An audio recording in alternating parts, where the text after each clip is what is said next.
Hello everyone and welcome along to Racing Weekly, a podcast and YouTube show brought to you by Oddschecker in association with Bet365. Welcome to the first episode of Series 7 and is tradition with the start of the jumps previews alongside me, Steve Ryder, sporting his Movember tash, and Paul Ferguson, who always sets us off for the National Hunt season ahead. Just before we get into it, Paul, let's start with you. And what sort of excitement, what sort of enthusiasm have you got for the season to come? Yeah, I'm really excited about it, to be honest, Rishi. I think, I do. I think this season could warm up. The only problem at the minute is obviously the lack of rain. I think we had a lot of rain towards the end of the summer, so it seemed like the trainers were forward with the horses and they'd be coming out early. But at the minute, it seems a bit of a drought, so hopefully that'll change sooner rather than later and we get to see these bigger horses reappear. Yeah, fingers crossed for that. Steve, one thing we have to always address is, are we going to expect more of the same? Yes, there's a lot of exciting horses, a lot of exciting races, but is it going to be the same patterns? Is it going to be domestically Dan Skelton, Paul Nicholls, Nicky Henderson, and then all swept aside by Willie Mullins, maybe Gordon Elliott later on in the season? Yeah, you'd imagine so that the season's kind of gone as it has done previously. Dan Skelton's made a quick start. Gordon Elliott's made a quick start over in Ireland. Willie Mullins will obviously be delayed. Paul Nicholls, I suppose, has changed a few things and is trying to target those spring festivals, I think, a bit more. So he's a bit later coming in. But yeah, it's. I don't think you're going to get rid of the Willie Mullins bingo, and we still don't know where Ballyburn's going to go. Yeah. Is Lottie Mouth going to actually end up in the champion hurdle? So none of those questions are going to be answered anytime soon.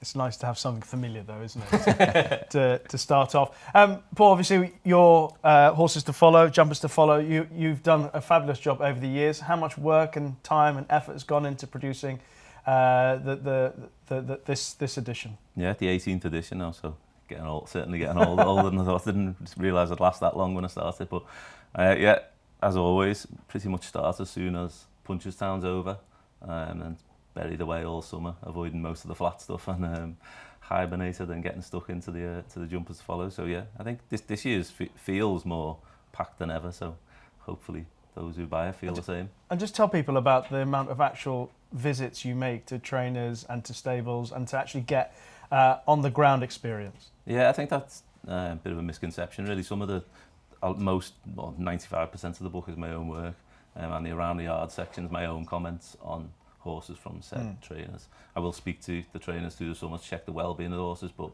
I don't like to be too influenced. So I tend to do a lot of my visits just as we go to print, which helps with, obviously we get videos and a bit of editorial and stuff and information from the trainers then. But yeah, all summer speaking to the trainers. Obviously the contributors do include some of the leading jockeys, so speaking to them through the summer hopefully gets them excited about who they're looking forward to for the season ahead. All right, well, let's get into it, shall we? And let's start off with this week's racing recap. And the big racing domestically took place at Weatherby last weekend, and the Bet365 Charlie Hall Chase saw Brave Man's Game, the real whacker, lining up for that. Steve, let me start with you here, because this looked a good opportunity for Brave Man's Game to get back to his old enthusiasm, his old form, that sort of reputation he had for being a talented leading British chaser, but it looked as if he's been surpassed. I mean, I thought it was a terrific performance and terrific ride on the winner, the real whacker. Yeah, a lot of the chat has been around Brave Man's Game, but I was really pleased for both the real whacker and Connections, Patrick Neville. This was his first time winning since obviously beating Jerry Colomb in that Brown Advisory, and his jumping was kind of the thing that really influenced this victory, because last season it kind of fell apart a bit. He obviously unseated in the Kerry National as well, and you kind of thought, oh no, the season's going to go the same way. But Brave Man's Game, we know, doesn't find a lot towards the end of his races. And watching it back, 2 out, the jump of the real whacker really won him that race, because he landed full of running and got a couple of lengths lead on Brave Man's Game between 2 out and the final fence, and stretched clear, and Brave Man's Game never looked as if he was going to get anywhere near him. We'll speak about Jerry Colomb later, but horses that don't make mistakes over fences but aren't quick away still lose lengths, and obviously Race IQ have done a lot of work with that. But the real whacker, jumped well and stretched clear at the end. I think they're going to miss the Betfair Chase, head to the King George next, which is a good move, and good ground apparently is important to it. Yeah, apart from that run behind Capodanno last year, where there was a little glimmer of the old real whacker, it's been generally disappointing. So Steve said to see him do that again and jump like he did when he was a novice was really encouraging, and hopefully this is going to set him up for the rest of the season. Yeah, I'd say so. Definitely, I'd echo Steve's thoughts. It was his jumping that won the day, really, and as you say, going back to his novice days, even before the Brown Advisory, when he won them two early season, mid-season novice chases, both at Cheltenham, his jumping in particular was the highlight. And again on Saturday, like I say, good start to the season for Brian Hughes. Obviously, I couldn't believe that was his first ever ride in the Charlie Hall, which was quite surprising. He actually mentioned that to me in the summer when we were doing his column for the book, that he'd never had a ride in the race, so he was hoping to pick a ride up. So good for him, his first ride aboard, and the real whacker as well. And he'd obviously won the Old Roan as well a couple of weeks earlier on, the weekend before, on Manila Drama. So yeah, good start to the season there. Echo the thoughts again, but I thought Brave Man Game was slightly underwhelming maybe, but if you're the Paul Nicholls or the team that involved with Brave Man's Game, what do you do with them? Where do you go next? I think that is really up for debate. I noticed Paul said afterwards the Grand National would be a possibility, and now he's thinking maybe instead of the King George, but certainly in the meantime thinking about going for the Coral Gold Cup under a big weight, hoping that his class might tell against handicappers. So that's something he's thinking about. Definitely, I've always thought on a flat left-hand track to Newbury, obviously we've seen him perform there well before. I think that might be an option for him, so we'll wait and see on that one. Yeah, the only worrying thing was Harry Cobden said after the race, talking about what rating he thinks he's run to, suggesting that he's just not quite the horse that he was. And there were reasons last season for also believing that. Apart from the King George run was very good, but there were other races that you're thinking, maybe he's not quite the horse. Yeah, one of my friends sent me through a video, and on our Cheltenham recap, he was actually my one anti-post bet for the next festival in the Ryanair chase, because I thought straight after the Gold Cup they said, we'll put some headgear on him and see what he can do from there. Obviously there was no headgear on. Harry Cobden straight after the race again said, I'm not sure he's putting it all in at the finish. We'll try him in headgear next time. And yeah, I think I'd be going down in trip rather than up in trip personally. I know the Grand National is a different race these years, but yeah, I'd still go to the King George. They're talking about missing that race, but that's his race, isn't it? Yeah, of course it is. A track, conditions that will suit him. I think you put some cheap pieces on him, see how he goes, and if it doesn't, then drop back to the Ryanair. You're going to have 20 ahead of him in the anti-post betting. 10 of them are going to go for the Champion Chase, 10 of them are going to go for the Gold Cup, and it will cut up like it always does. But yeah, we'll see. All right. Steve not talking through his pockets at all. Some things never change. It's good to be back. The Bet365 West Yorkshire Hurdle, there were a few non-runners. Beacon Edge won it. Obviously, the interesting thing for me was that Beacon Edge was beaten comfortably by the Wall Park. He's a horse I really like after, obviously, that win at Cheltenham. What did you make of it? Yeah, it's good. Touching on the Wall Park, I think they had a change of plan, didn't they, immediately after Cheltenham when he was impressive. They were talking about keeping him for the Potemps, but I think he's going to get an entry in the likes of the long walk and maybe the long distance hurdle. So, as you say, form boost to him. Yeah, probably, like you say, I think the notable non-runners, Dashel Drasher, Sandercote Glen and Thunder Rock, and even the fact that Strong Leader didn't turn up amongst the entries was slightly disappointing. So, bit of an inconclusive race really in terms of the stay-in division with the 10-year-old winning. Twig ran well in second. He's basically a chaser and was probably, I'm sure, was a prep run for something else later in the year. Katira made a mistake 2 out. Yeah. I don't know whether she was. I'm not sure she really wants that trip. She did stay on again afterwards. All Mankind definitely I don't think wants to go that far. So I think it was almost a winner by default, with no disrespect to Beacon Edge or his connections. But I wouldn't be a piece of form that I'd be taking forward personally. Admirable old horse, Beacon Edge, but was there any serious takeaways from that race? No, I couldn't believe he was only 10. He had serious backclass. Finished third in that Hatton's Grace hurdle behind Honeysuckle, had won the Drinmore. Yeah, I couldn't believe that he was still 10. It's one of those stereotypical kind of messy forerunner races. They all were upsides, jumping the second last. I thought Katira had enough time to get back into it. It wasn't a sort of mistake like Lucia made that we'll touch on later. I thought she had enough if she was good enough. I was really delighted with the run of Twig. Yeah. I think the Grand National might be a long-term aim, and whether they keep running him over hurdles to look after his handicap mark. But he's rated £6 lower over hurdles. Yeah. So if you believe that he's a £6 worse horse over hurdles, and he can do that for a horse that jumps so well, will stay as a prominent racer. He's 50-1 for the Grand National. I know we touched on it a couple of times already. It's a long way away, but he'd be my kind of my play for the Grand National at this time. All right, you can start us on the Bet365 Mares Hurdle, which went to Take No Chances. We know that the Skeltons have a very good record in the race, but the race shaped by the odds-on favourite Lucia's performance. Yeah, this is just a really good bit of placing, really. The stable had won it with Molly Ollie's Wishes in 2021 and 22, dropping back down in trip. Lucia, if she's ever going to be beat, she's vulnerable on a reappearance. I thought she was beaten when she made a mistake at the second last. I didn't think she would have won. And the handicapper hasn't gone mad on Take No Chances. That kind of says it all, really. I think Paul said put up a pound. I just thought it was a really good bit of placing by the Skeltons, and they're going to need to do that if they're going to win this Trainers' Championship. But as a form line going forward, I think you can pretty much write it off. Agreed with the... Yeah, I didn't think Lucia, when she stumbled, it was a bad stumble, but I didn't think she was getting there, to be honest. I thought she looked beaten at the time. I was a little bit surprised with the dropping in trip that she was held up the way she was, Taking No Chances, but fair play, she'd gone away from them, I thought, at that point. And yeah, again, echo what Steve said, it wouldn't really be getting too excited in terms of taking forward, and I think the way the handicapper has looked at it, he's probably thinking the same way with putting her up just a pound to 138. Okay, let's go to a race that I think would have more meaning for the season ahead, and that was the Champion Chase at Down Royal. When we looked at the lineup for the race, it looked really exciting, produced an exciting finish. Envoy Allen just running down Hewick, connections of Hewick, lamenting the fact that they'd watered, and that probably cost him, they thought. I thought he ran a terrific race in defeat. Yeah, he did, yeah. I'd still say it still looked relatively decent ground to me. I wouldn't be too much blaming that. And again, the winner, Envoy Allen, likes decent ground. We've seen that it seems to, as he's got older, shown much more of a preference for a nicer surface. He obviously won the race in 2022, was beating a neck last year, so we know he goes well fresh. He did have a prep run last year. So that'll be the only thing with him going forward. He disappointed a couple of years ago when he came over for the King George, so I would imagine that's a possible for him. But where he goes, whether he'd be up to the likes of Ile Francais, Gaelic Warrior, fast or slow if they turn up, I think will be another matter. But in terms of on the day itself, good performance, and he stayed really well to win. While it's still early days, it's quite nice to look at the King George the 6th Chase betting, because they're all in there at the moment.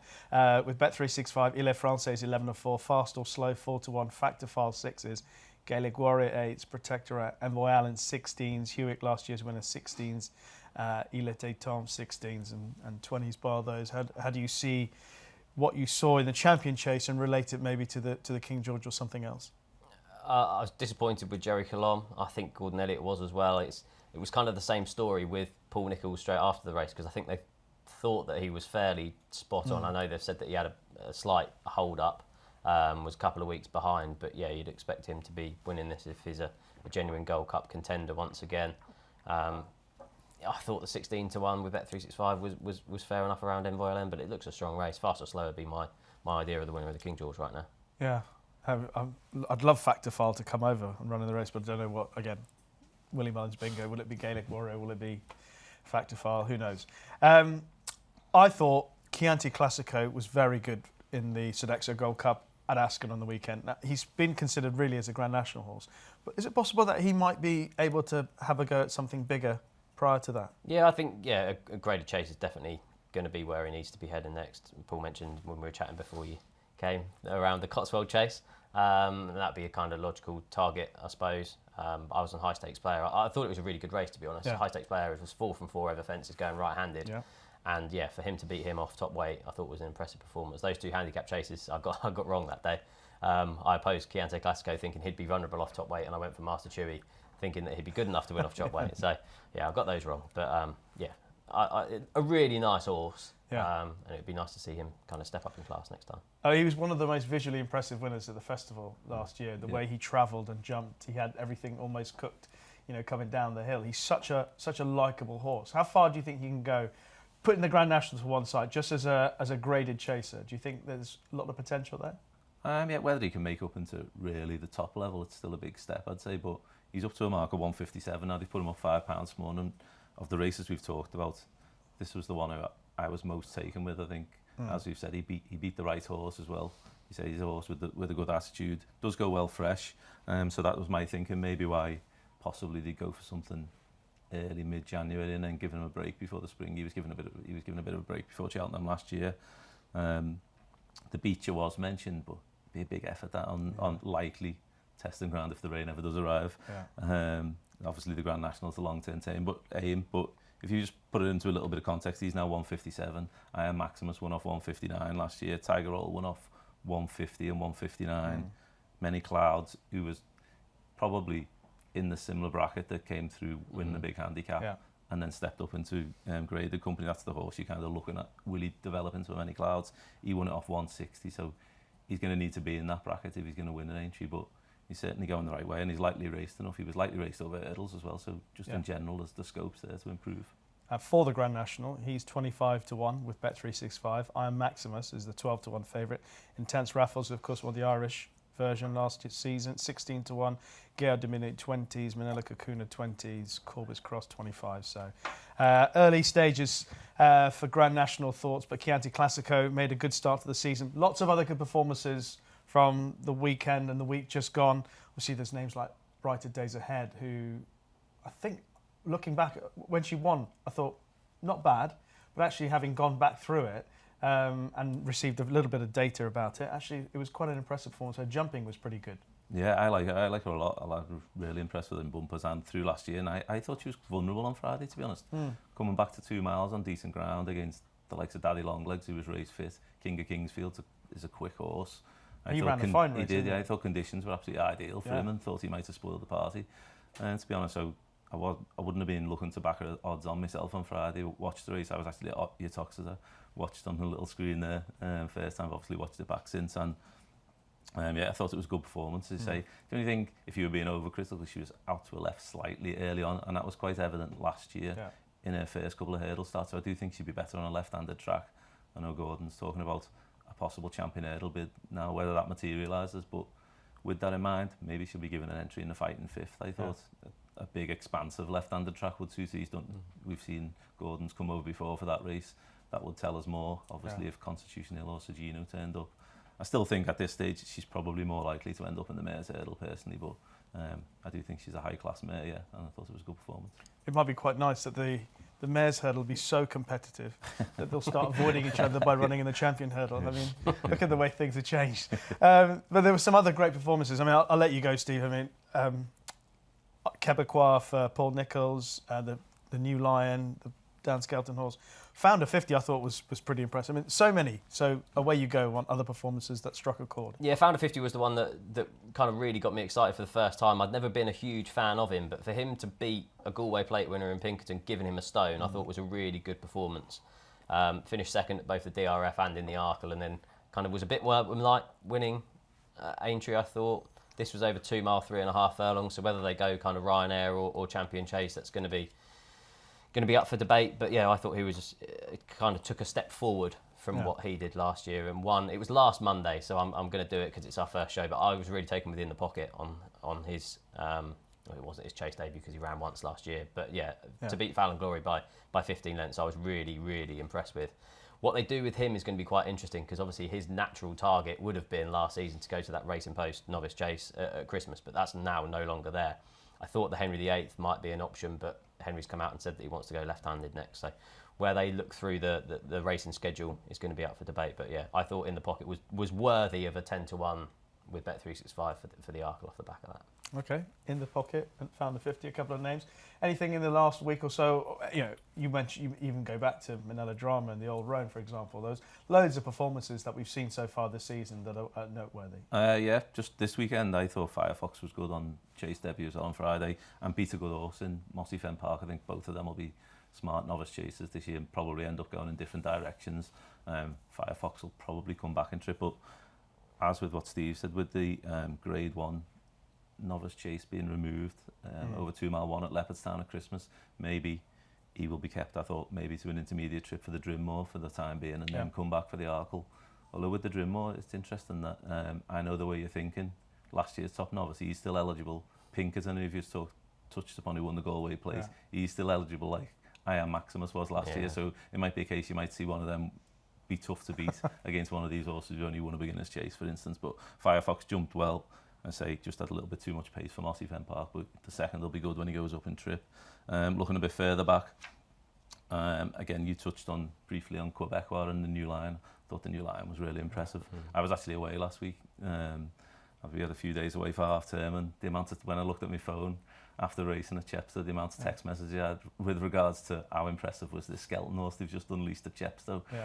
So I was quick to get back to the room to check them out, much to my wife's dismay as usual when we're away. But I thought he travelled like a good horse, and I think you could see both of them ending up maybe in the Challow hurdle. Yeah. One more run in between. Likewise, Bill Joyce, he won at Carlisle on Sunday.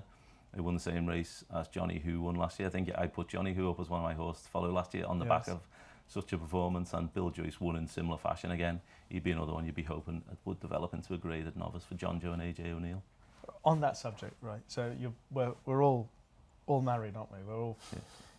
So, you know, when there's racing going on that you really want to watch, but you're doing something family-wise, and you've got your phone and you're pretending that you're not actually paying any attention. Do we all do this? Do we all get in trouble? You know, that you go, right, no, I'll just sort of... Yeah. So I set an alarm on my phone with the race time, and my daughter now knows, Daddy, there's a race on. I'm like, oh, okay. It is awkward, because there's so many, especially now, there's so many horses emerging, coming back. You don't want to miss it.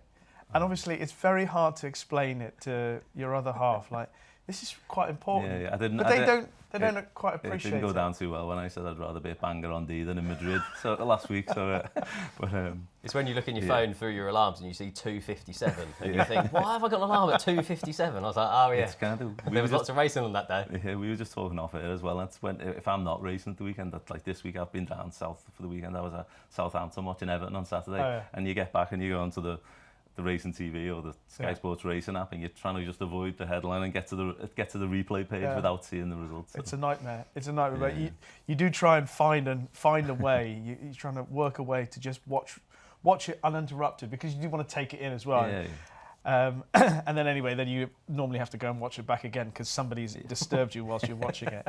Okay, so that's a brief look at races just gone by. We'll also have just a brief chat about what happened at the Breeders' Cup, which obviously took place in Delmar the last weekend. Obviously, the big talking point was City of Troy, and within a millisecond of the race starting, it was pretty obvious what was happening. Yeah, just didn't like the kickback of the dirt, and it was game over. But fair play to them for actually taking that chance. It was interesting, wasn't it? Around Delmar, the short straight, everyone was saying, oh, you can't be too far back. But actually looking back at it as a bit of a review, Colin Keane held up Magnum Force, really good performance to then win there. Ross O'Ryan did on Starlust, Ryan Moore did on Henry Matisse. It was capable, if you had the horse under you, to win from that far back. Lake Victoria obviously overcame a rough passage. The camera didn't really see the interference on that first bend. I thought she might have gone down. And then for her to come back, she justified her short price at around 3-1 Bet365 for the 1,000 guineas next year. I thought William Buick was brilliant on Rebels Romance. Identified early on that there wasn't a huge amount of pace, went prominent and kicked off the bend, and just kind of got away from the two Japanese horses that were staying on at the finish. He didn't have as much luck on Cinderella's Dream. I thought she was probably the best horse in the race in the filly and mares. Was just a bit unlucky to come second, and I didn't think there were any excuses for Notable Speech personally, or Porta Fortuna. I thought it might have just been at the end of a long season for both of them, starting off in the Guineas. And obviously there was a sad postscript in the turf with JRB. But it was. I like the fact that it was a more sociable time for me to then watch it at home, and it was a good meeting on the whole. But what about you? Well, I obviously I loved it. I loved being there. €5 winners. Charlie Appleby a bit unlucky with quite a few of the two-year-olds. Cinderella's Dream, Star of Mystery was also a bit unlucky.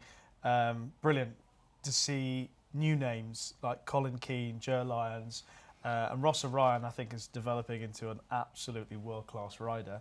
But apart from that, the takeaway for me from the whole Breeders' Cup is you just cannot prepare a horse. So after the Breeders' Cup Classic, I did a tweet saying how I thought that was a brutal exposure of how a horse should be prepared and how City of Troy's European campaign was geared up to running in the Breeders' Cup Classic. And someone actually responded by saying, apart from all the abuse, one decent response actually said, could you imagine Rafa Nadal never having played on grass, but he's a clay court expert, and the first time he played on grass would be the Wimbledon final against Roger Federer.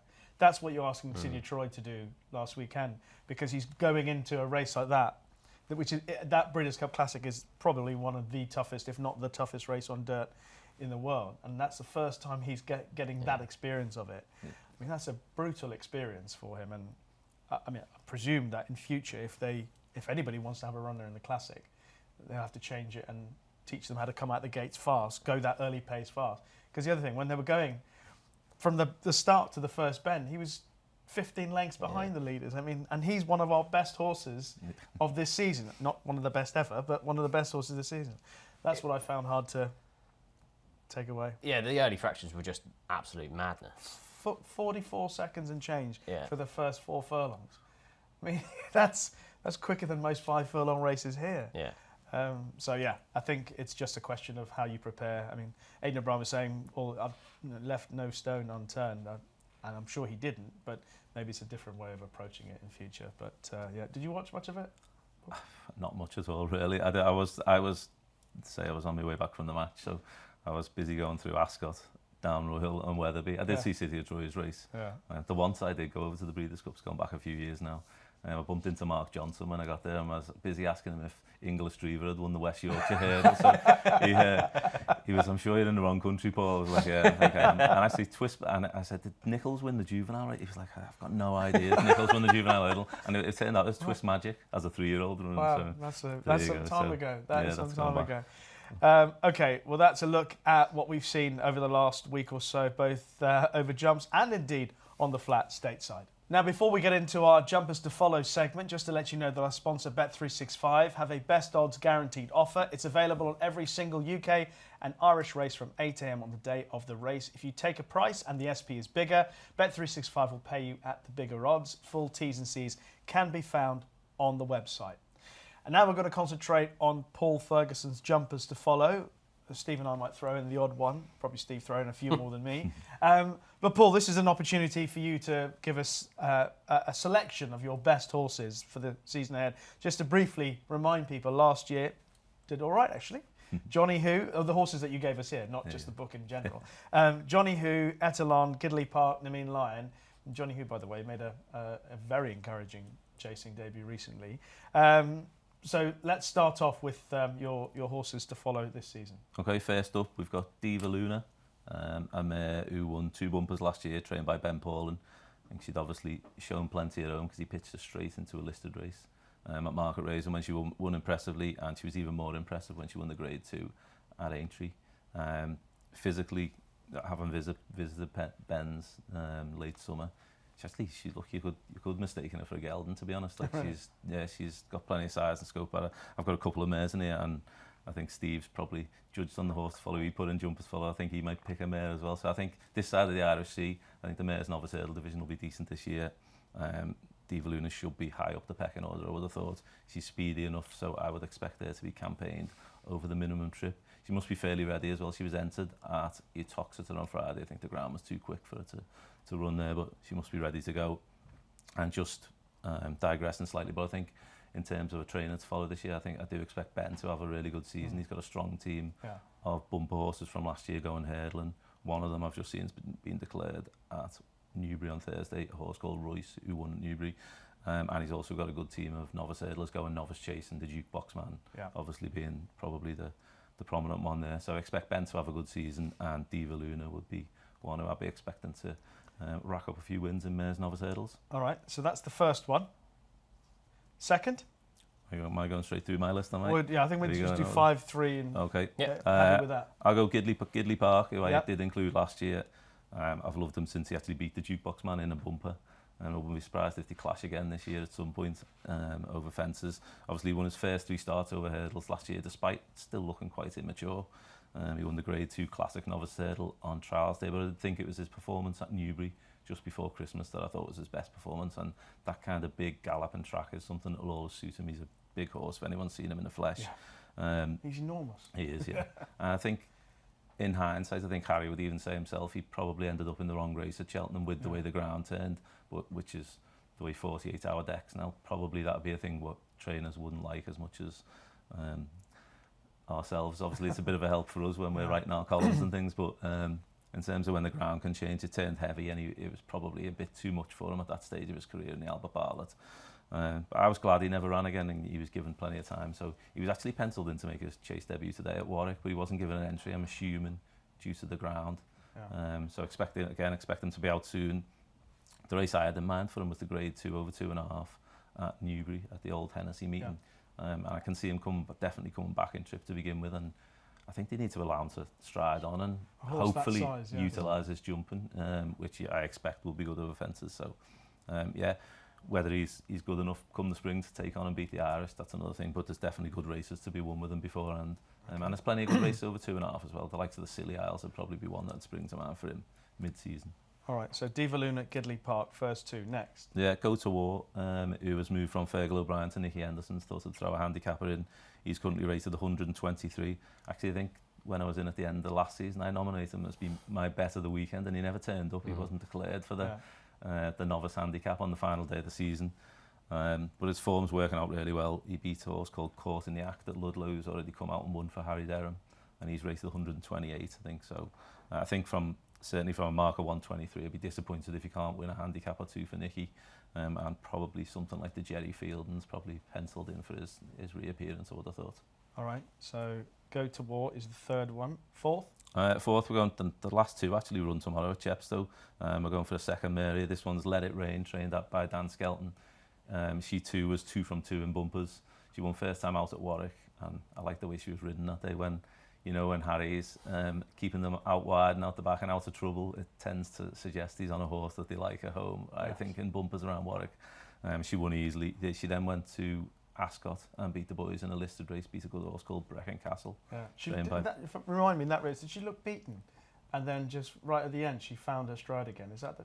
She did. She travelled well to the lead, and then she was shaken up briefly, and then but she picked up and went away well. But trouble briefly, and then got there. Yeah, that form's worked out already. Celtic Dino came out and won at Wincanton, and he's already been out at Wincanton and won over hurdles. So he won a bumper at the end of the season, and he's come out and he won him really impressively recently. You might remember.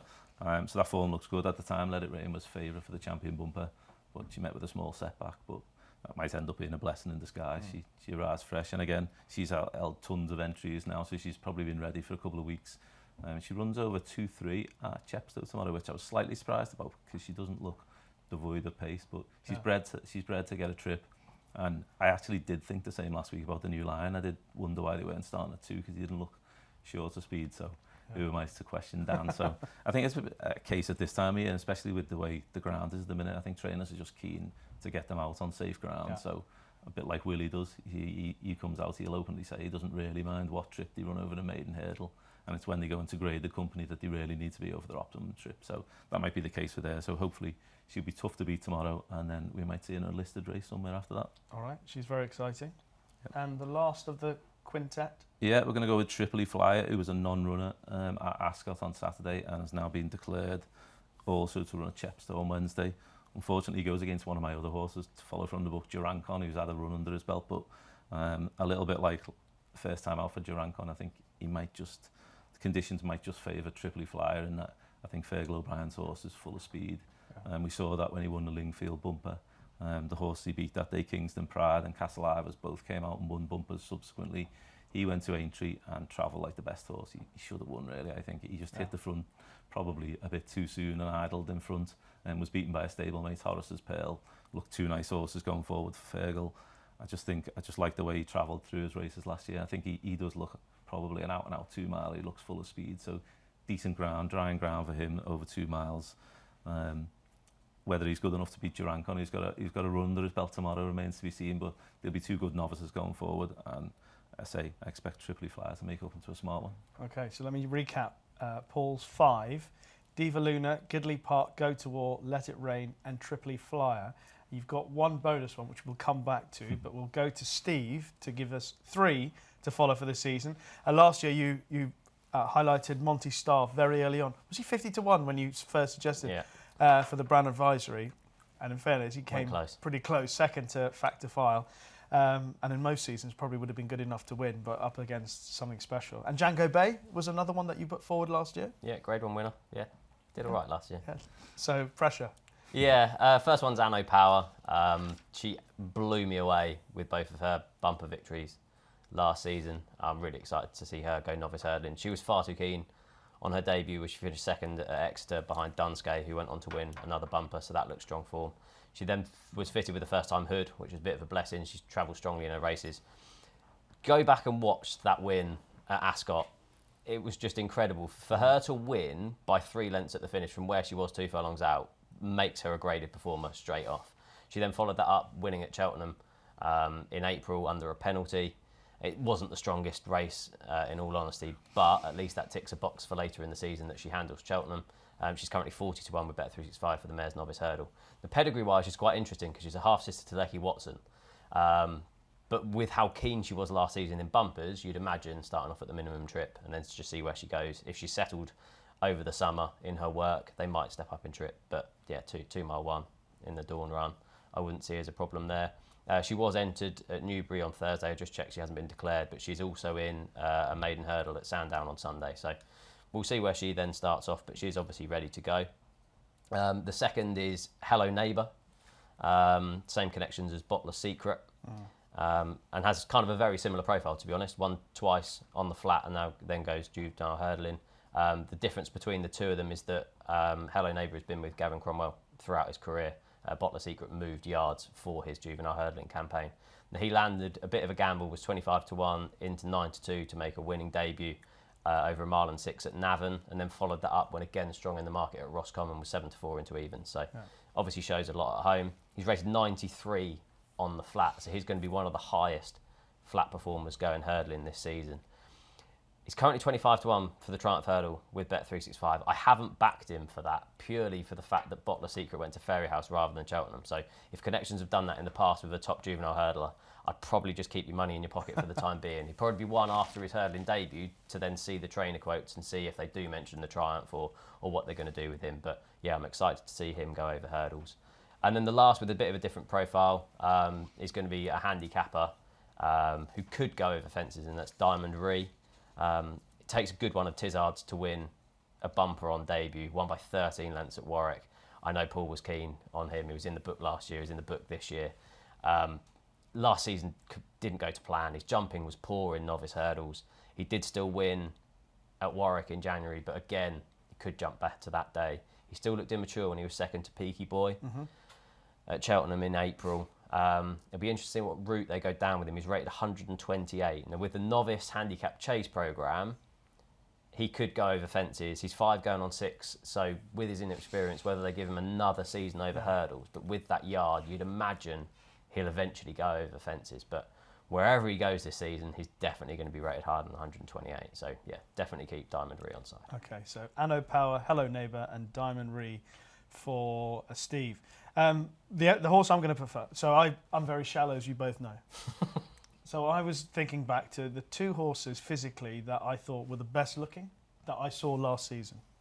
And the 2 horses I thought were the best looking were Haddocks de Zobo and Jericho de Repene. So obviously both with Henderson now. Nicky Henderson's Haddocks de Zobo was with Gary Moore then, and now with Nicky Henderson. So I've been trying to find out what was the plan for Haddocks de Zobo, what's going on, but I cannot source anyone who will tell me whether the horse is okay and he's ready to roll or what. But he struck me as a horse. He was bound to be better than he was. Sadly, he finished his season off in the Tingle Creek. But actually, when you look back on it, it wasn't such a bad run. He was only about 4 lengths behind John Bon. And he was keen in that race. And prior to that, he had made his comeback at Cheltenham and he'd fallen when still in with a chance. And again, it was his comeback and he looked big and he looked like he needed it. But he's a most beautiful horse and obviously very talented. But unfortunately, I can't put him up because I don't know what the future holds for him. The other horse that I mentioned there, who I think it could be a superstar, is Jericho de Repene. I know it's an obvious one to put in, but you go back through those hurdle runs last year when he beat Secret Squirrel at Newbury. At the time, you're thinking, oh, he's beaten Secret Squirrel. It's not bad, but actually it's turning out to be even better. And then he went to Doncaster and he beat a couple of smart horses, a few smart horses in that race, but one of those included Lump Sum, who he beat comfortably. And then going back to trying to find out a bit more information about Jericho de Repene. Obviously, he's won his only point. But then I remember Nicky Henderson talking about him last season, at the beginning of last season, saying that he's more excited about any other horse that he'd received in that spell because of the whole package of the horse, the way he looks, the way he moves, and everything. You know, you may have heard this used before. Anything he did over hurdles really was going to be a bonus. So I don't know. I think he's had a couple of entries, hasn't he? He's entered on Sunday at Sandown. In the Novice so there could be a couple. Actually, one of my best bets of the week runs at Sandown on the weekend, so it could be a good day for JP McManus. So that's my little tease. So that's the horse I ended up going for. That is Jericho de Repene. I'm hoping he is going to be a serious Arkle horse. I'm hoping he's an Arkle horse. Who knows? If he's an Arkle horse, you'll be hoping he's winning off 132 at the weekend if he runs. Well, I'm hoping he's an Arkle horse. Just point in the right direction on Sunday. Okay, so that's my selection, and we are going to get a bonus horse to follow from you.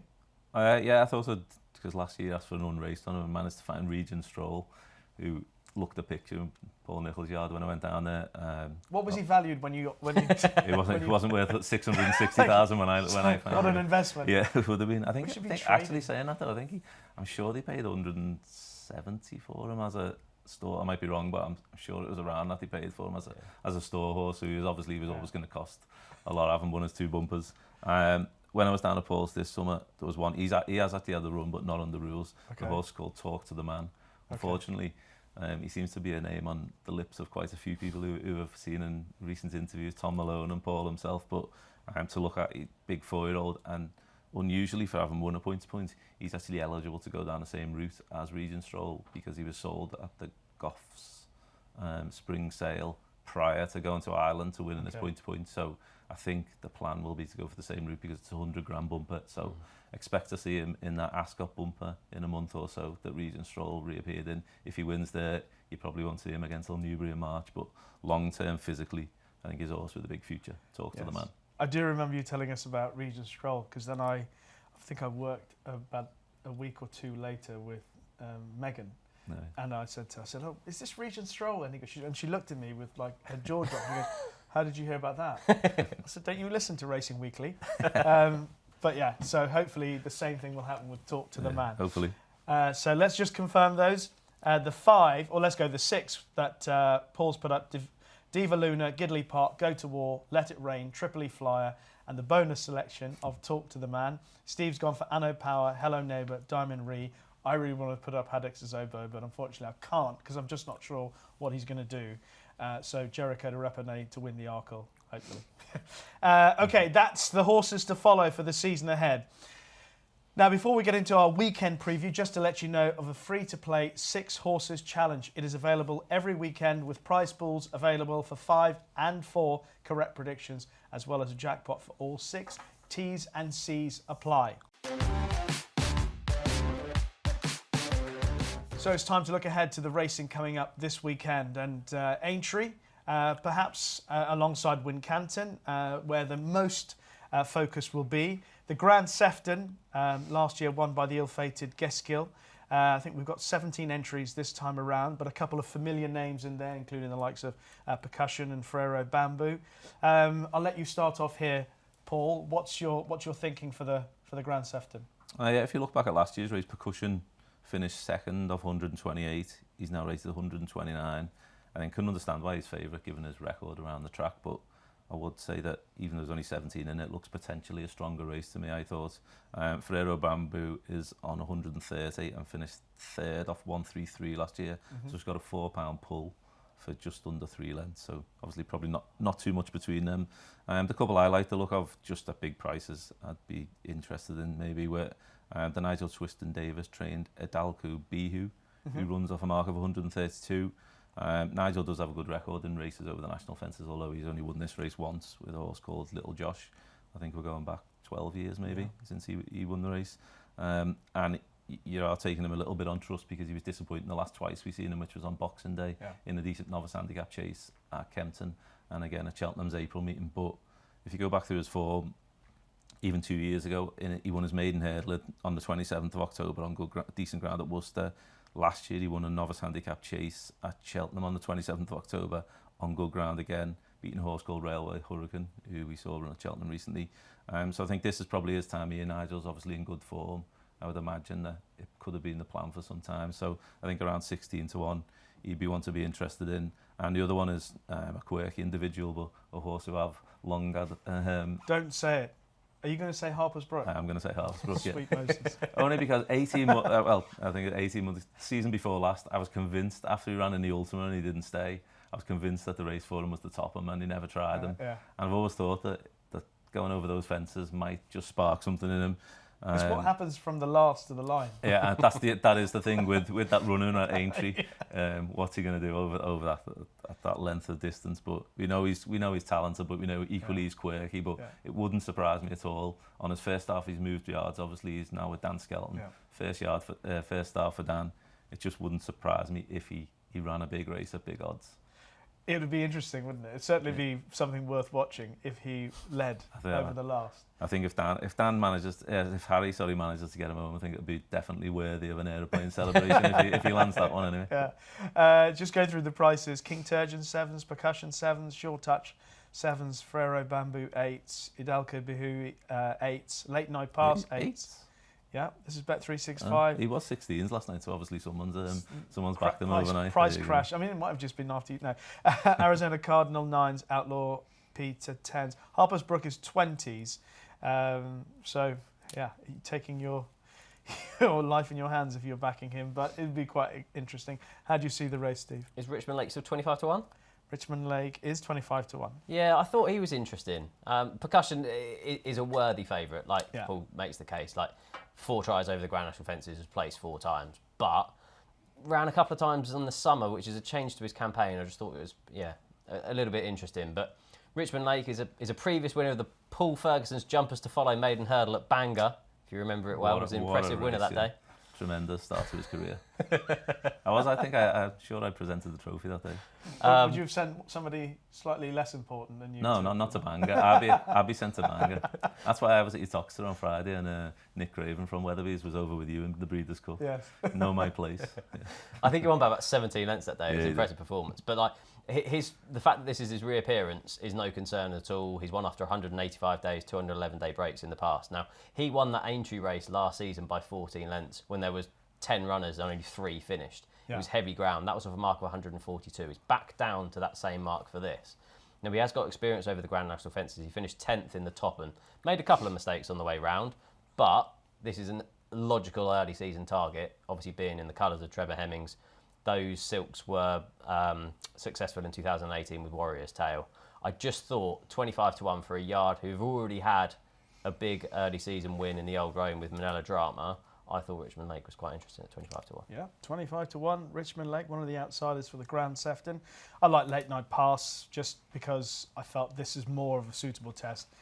It's fun enough, and then all of a sudden, I think there's a big article on Late Night Pass's chances in the Racing Post, so that's blown any chance of keeping a decent price about it. But still, a winner's a winner. Hopefully, that will be Late Night Pass. The Badger Beer takes place, obviously, at Wincanton on the weekend.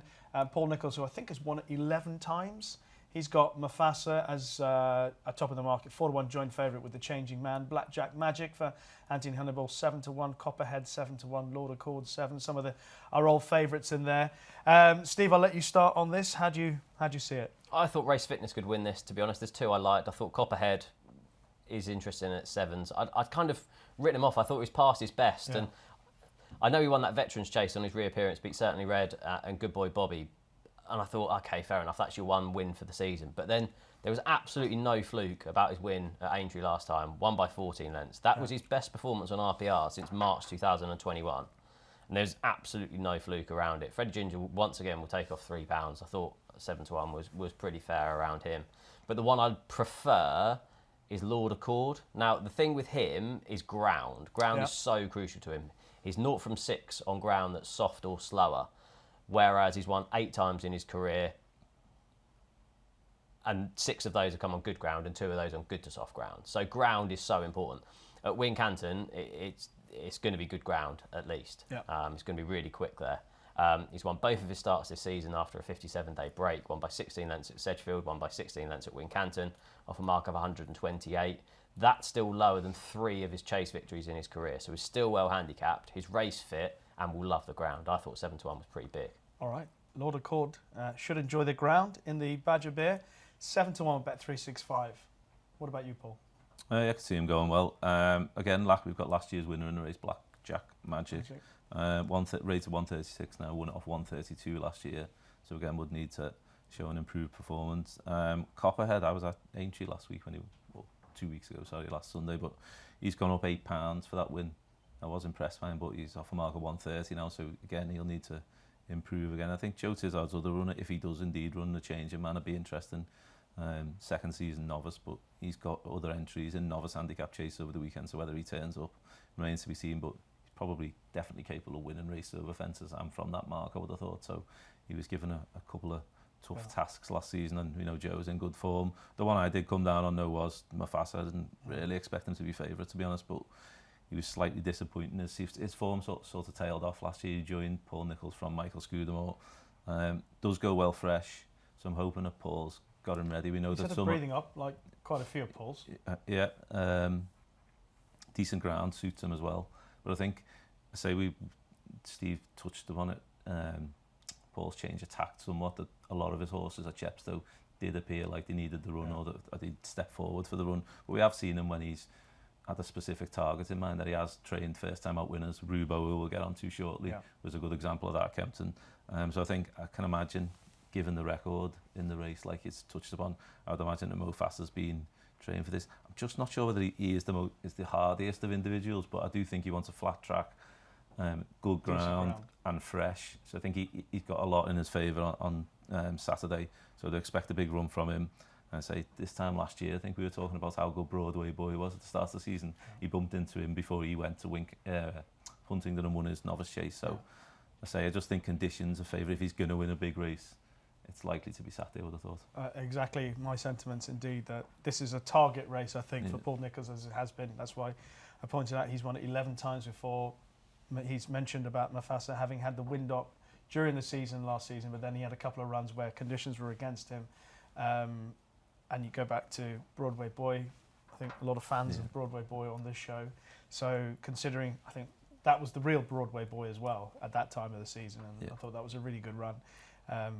I think he's got a decent chance, so I'd be in agreement with Mufasa. You mentioned Rubo, who runs in the elite hurdle. Rubo also trained by Paul Nicholls. He's 10 to 11 favourite with Bet365 for that race. Brentford Hope 3-1, Nemean Lion 3-1, Lump Sum 5, Aspire Tower, who bounced back to something like better form last time, 15-2, Sacre-Coeur and Forever William also in there. Rubo to repeat? I think so. Okay. Yeah, I think a lot of people look back at the Kingwell hurdle form of last season and not understand the price discrepancy between Rubo and the Nemean Lion, but it's worth remembering that was on heavy ground in February. This is obviously good ground in November. Rubo, like Paul touched on, he's a horse that Paul Nicholls has had ready for these early season targets. There was talk of him going novice chasing after these 2 runs over hurdles, but it's just so much better on better ground. Won this by 4 1/4 lengths, having won at Kempton last year, and bids to repeat the same double this year. I thought Brentford Hope would be an unlikely runner on the ground. He's obviously wanted soft ground previously. I thought the biggest danger was Lump Sum. Was impressed with him in the Welsh Champion hurdle. I know he'd have been tuned up for that, obviously in the ownership of Di Walters, but he looked to really kind of take that on. He's only got £6 to find on ratings with Rubo, but he's obviously been clipped in. I backed him earlier in the week, but yeah, at 10 to 11, I'd still back him at that price. Yeah. I agree with what you say about Lump Sum as well. I think he's a lovely horse, one that I've been very keen on ever since that run at Doncaster.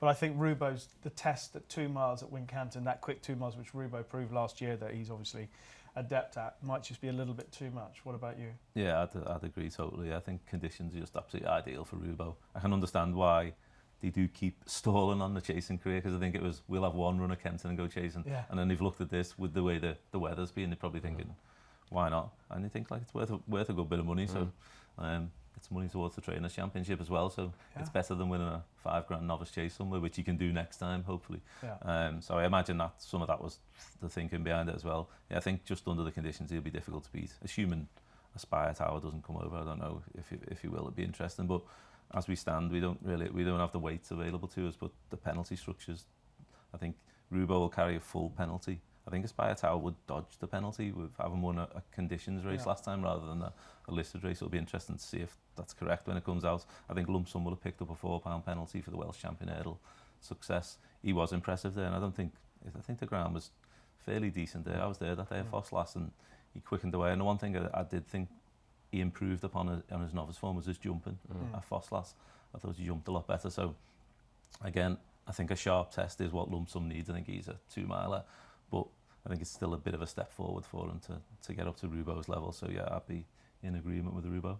All right, so we're all in agreement with Rubo. There's a race that we haven't got prices for, which is the Rising Star Novices Chase, which could potentially be really interesting. There's you talking about Ben Pauling's horses and handstands in there. Obviously, he won that listed race at Huntingdon. Peaky Boy potentially in there. A few smart horses for the future. How do you see it? Yeah, you've got chase debutants, against kind of recent winners with Glyn and Resplendent Grey. Having put Diamond Re up as a horse to follow, I kind of feel like I need to be with Peaky Boy here, just on that form from Cheltenham in April. He's 2 from 2 since joining Nicky Henderson. Showed he's ground versatile, one on heavy ground and then one on good ground. Obviously at Cheltenham in April. There's no messing about with him, straight into a grade 2. Yeah. I know Handstands is doing the same, but Paul Nicholls has won this 11 times. So a lot of people will obviously fancy Insurrection because of that, but he has also had odds-on favourites beaten in 2022, 21 and 2020 before Nappers Hill won it last year. So, and with Paul Nicholls kind of being a bit slower to come to boil this year, I'd probably prefer Peaky Boy. He's around 5-2, 11-4. All right. Peaky Boy, anything in that race that you like? I thought of the ones who have run. Obviously, Steve's touched upon the recent winners, the likes of Resplendent Grey and Glyn's been in good form. But of the ones who run, I thought Insurrection was the most interesting. I think I'd expect him to improve upon his second to Springwell Bay. He was completely wrong at the weights that day at Chepstow. He ran well. I think Springwell Bay's probably develop again. He'll be another graded novice for John Joe and AJ. But I thought the 2 most interesting entrants were the 2 potential chase debutants. Peaky Boy, who surprisingly also has an entry in the race Jericho de Repene's in on Sunday over 2 miles at Sandown.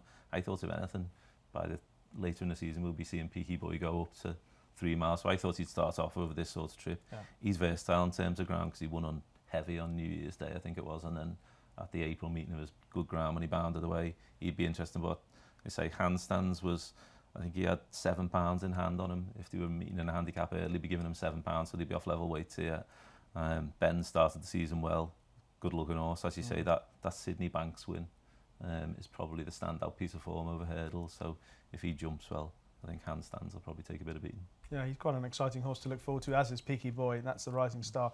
Is there anything else running this weekend that you would like to draw our attention to? Captain Teague potentially makes his chase debut at Exeter on Friday. If the ground, I would imagine it'll depend on whether the ground's deemed suitable. Has a good record, fresh. Obviously, he's a Grade 1 winner over hurdles. Reached a rating of 142. I'd forgive him his disappointing run in the spring. I'd say he'd be an exciting novice chaser. Paul's pretty strong in that division this year, but he'd be high up the pecking order. I'll be at Aintree on Saturday. Elsewhere, apart from the big race, I'll be looking forward to seeing Mr. Megget. He won 2 bumpers for John Joe last year, and then he actually clipped heels in the Grade 2 bumper at Aintree when he was still going well. Interviewing young John Joe Jr. for the book, he could still, even in the summer, it was still frustrating him. So he obviously thought he was travelling well at the time. You say I touched on a horse. Bill Joyce had a similar profile who came out and won impressively. The only thing I'd say with him is his 2 bumper wins came on soft and heavy, but the ground was reasonable enough on Grand National Day and he seemed to be handling it. So if he goes for the 2.5 mile novice hurdle at Aintree, I'd say he'd be pretty hard to beat. And in terms of a race to note, the 3 mile novice handicap chase at Aintree in Choose a Copper, when I visited Lucinda, she nominated him as her horse to follow. He came out and won impressively, beating a subsequent winner. He's also in a Kelso over 2.5. I would think maybe he'd go there, although she did win this race second time out with Kodak Rambler after he was beaten on chase debut, so perhaps that he could come here, Choose a Copper. Dan Skelton's got Cherry Dam, who ran reasonably well behind Johnny Who on debut. Entered Shanna Bob's in here for Nicky Henderson, who's got another entry elsewhere as well. One who I really liked on debut, so as you see, I was tempted to nominate Haiti Couleurs as one of my bets of the weekend, but just looking at the potential opposition, I held fire. But depending on who he's up against, he ran really well for Rebecca Curtis first time out at Chepstow, second to Destroy the Evidence, who runs I think at Newbury on Thursday, so you might get to see how the form works out there. But he ran really well, probably would have won up for a late mistake. He went up £3, but he's still only rated 125. I seen him at Bangor towards the back end of last season, and he just looked all over that he'd be a better chaser. I actually thought probably in 18 months' time. I wouldn't be surprised if we seen him in a Welsh national, something like that at Chepstow. Okay. So if he goes to Aintree in a 3-mile novice handicap, I would definitely be interested in him. But what the opposition looks like might temper my enthusiasm a little bit. Okay, saving the best bets for last, but anything else this week? No, I've got a lot of the same notes as Paul around Mr. Megget. That Silver Bowl novice chase at Exeter is well worth following. If you look back at who's won it, Stay Away Fade, Time Hill, 300 through 5 and Native River back in the day. And currently, as well as Captain Teague in that, I know some others have other entries, but you've got Hillcrest, Shanna Bob, The Changing Man and West Balboa are all entered. So yeah, that's definitely a race to watch on Friday. Okay, so that's a look at the racing coming up this week. Up next, though, our best bets of the weekend. And we'll start with you, Paul, as our guest. I've got my pen ready. Your best bet of the weekend. My best bet of the weekend will be Booster Bob for Ollie Murphy at Aintree on Saturday. 2-mile handicap chase. The same connections actually won this race with Gunsight Ridge a couple of years ago. Booster Bob won first time out of Foss last, jumped really well. It looked like he'd improved fitness-wise well, and he was pretty weak in the market, so I'd suggest that the run might well have been needed. He was gone up £6, which is more than fair. He won his first 3 last year before his form tailed off somewhat in the second half of the season, so maybe this is the time to catch him, I'd say. Ollie's in good form. He had a treble yesterday, so I think Booster Bob will take a bit of beating. Again, in terms of talking about the potential opposition, Helmwine, who won the aforementioned novice handicap chase on handicap hurdle, on the final day of last season. He could make his chase debut in the same race, but he again is in the Sandown race. He'd be one I'd be fearful of if he doesn't turn up at Aintree. I'd be even more confident about Booster Bob because he was the one I had down as the main danger. All right, Booster Bob, Aintree on Saturday for Paul Ferguson. Steve. I was all set to nap Rubo, but because he's now gone into odds on, I'm going to go for a Lord Accord in the Badger Beers. I just think ground is crucial to him. He's going to be on good ground. He's still well handicapped on his old form with a mark of 128 and comes into the race with race fitness. So Lord Accord for me. Okay, and I'm going to go for an old friend called Balagas, who runs at Sandown on Sunday. He's running off a mark of 115. He had a spin round Stratford the other day. It was a very encouraging return to action for Balagas. He's run 5 times over fences at Sandown. He's won 2 of those, and the 2 wins have come off 121 and 130. I think the run at Stratford has put him spot on. Looks set for a big run. Could be a great day, as we said earlier in the show, for JP McManus when Jericho Arepide and Balagas provide him with a well-remembered double at Sandown on a Sunday in November. Okay, so that's our best bets of the weekend. Thank you very much for joining us on the show, Steve and Paul. Paul, during the show, the one thing I did note is that you do a lot of on-track racing. Yeah. So are you planning to go racing much over the next week or so? I'll be at Aintree, obviously, on Saturday. Yeah. Being on the doorstep next week, I am at where I'm at Carlisle Monday, Hereford Tuesday, Bangor on the Wednesday, a couple of days at home, and then probably Cheltenham on. I'll probably be down on the Sunday for the Great Wood Hurdle. How many days of the year do you spend at the races? Oh, I don't know. Certainly not so much during the summer. I don't go racing too often on the flat. During the jump season, a couple of times a week, I'd say. Okay. Certainly this time of year when you're getting the horses come out. So I might actually, depending on what the traffic's like, I might stop at Warwick on my way back now. Okay. And last episode or last series of Racing Weekly, you were doing a few race courses you hadn't done before. So have you got anything planned coming up soon? No, but I am going to tick off a few of the smaller jumps courses. Yeah, I'm definitely going to be heading out midweek now. I definitely want to go to Hexham. That's the one race course I really want to go to that I haven't been to. There's only a few, and Hexham is next on the list for me. But thank you very much for watching this episode of Racing Weekly, brought to you by oddschecker in association with Bet365. Thank you very much to my guests, Steve Ryder and Paul Ferguson, for joining me on the show this week. We'll be back next week when Sam Turner, an old friend of Racing Weekly, will be here to have a look ahead to the November meeting at Cheltenham. Hopefully, we've pointed you in the direction of 1 or 2 winners coming up in the next week or so. But for now, from all of us here, bye-bye.